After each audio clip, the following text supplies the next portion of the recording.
the name of Allah, the Beneficent, the Merciful, to whom all praise is due. People, black, white, Mexican, young or old, fat or skinny, have a problem being true to themselves.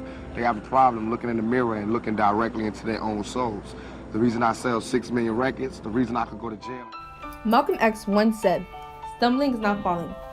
Activism is a policy or action of using vigorous campaigning to bring about political or social change.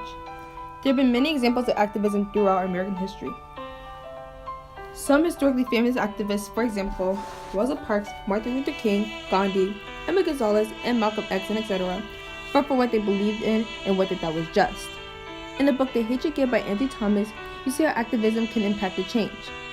By using the young girl Star Carter, Anthony Thomas was able to set a good example of activism. Even though a lot of people may disagree, Tupac was a very inspirational activist. He uses music as a way to connect to young black souls. One of his most famous quotes, "Thug Life," which stands for "The hate you give little infants ups everybody," really represents how black people in our society feel. In the book, Star uses Tupac as inspiration, a way to connect to her fellow youths. Thug life, meaning what society gives us as a youth. It bites them in the ass when we wild out, quoted on page 17, chapter 1.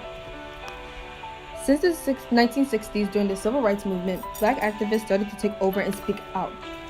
They used their voices as a way to communicate to the rest of the world. People like Martin Luther King held standards to other activists to not hold back and to push through by all means necessary.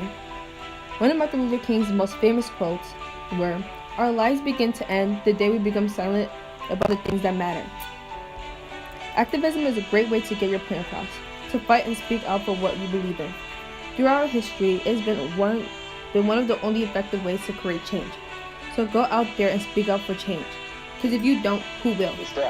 With this circle of soldiers with bayonets drawn, and walking up the steps that day was probably one of the biggest feelings I've ever had. It was fought in the streets, in churches, in courts, in schools. It was fought to make America be America for all its citizens. But life goes on. How many brothers fell victim to the streets? Rest in peace, young nigga. There's a heaven.